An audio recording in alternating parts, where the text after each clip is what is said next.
कितली मलमल धोआ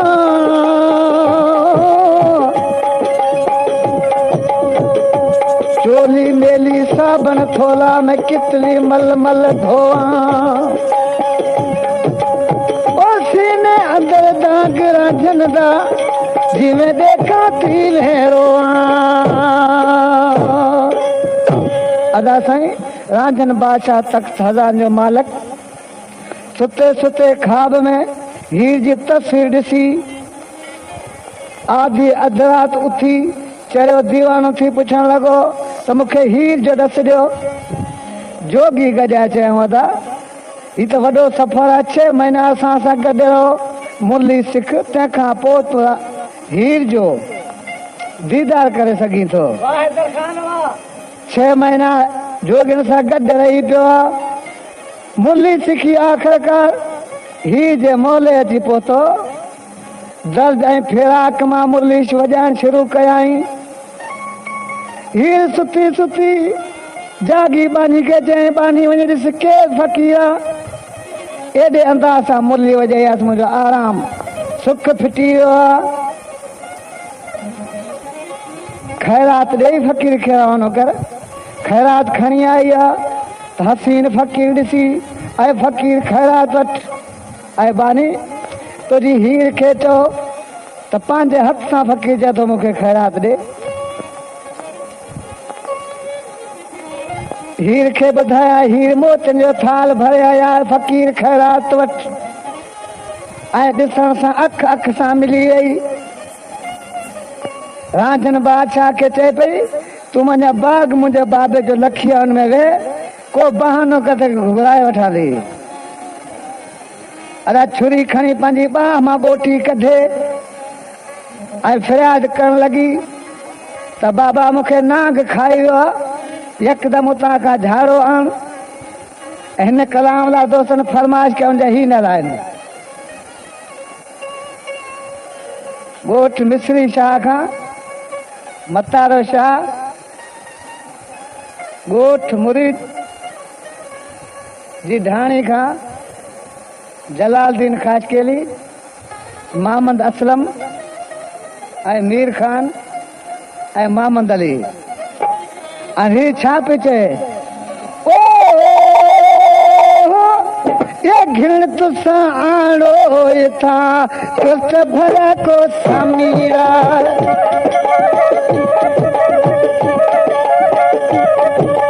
मंद पड़े मोहब्बत वालो जान बचाए जोगी वाला घिण तुसां आणो था कुझ भला घिण तुसां आणो था कुझ भला को समीरा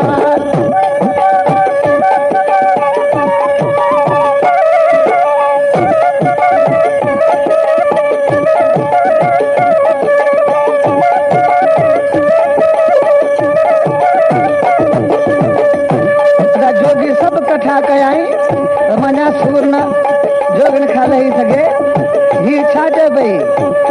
वे पेट पालण वाले पेनू कुल कठे कीते तुसां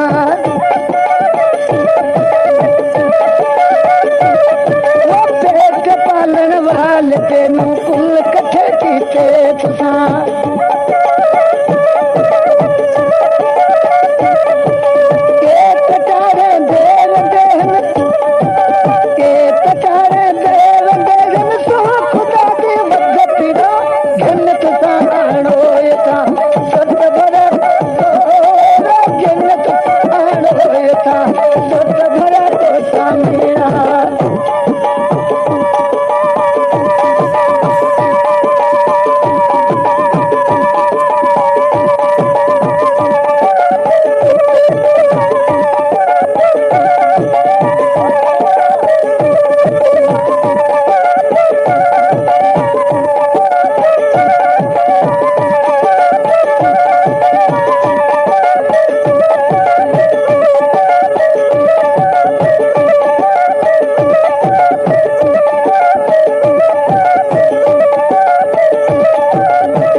स्वामी वो घिरत साणो हेठा स्वर्ग भरे तो स्वामी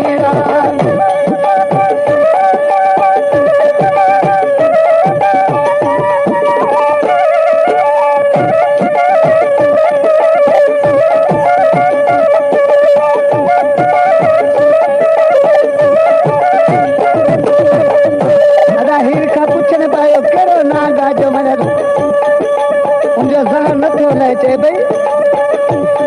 ओ नाग काल मैं सुञाता नाक भरिया नाग द्वार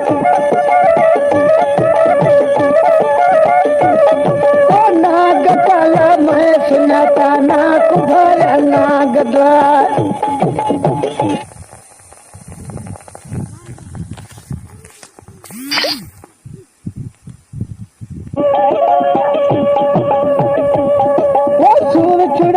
जह मैदा मैं उठा सारी उम्र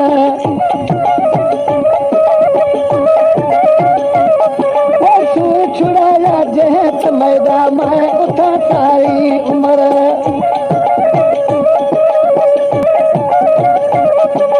सुलगी यूं सब सो सदेसा सुलगी यूं सो सदेसा थी मजा जानी रो घिरत सहारो स्वर्ग भरा तो स्वामी वो घिरत सहारो हेठा स्वर्ग भरा तो स्वामी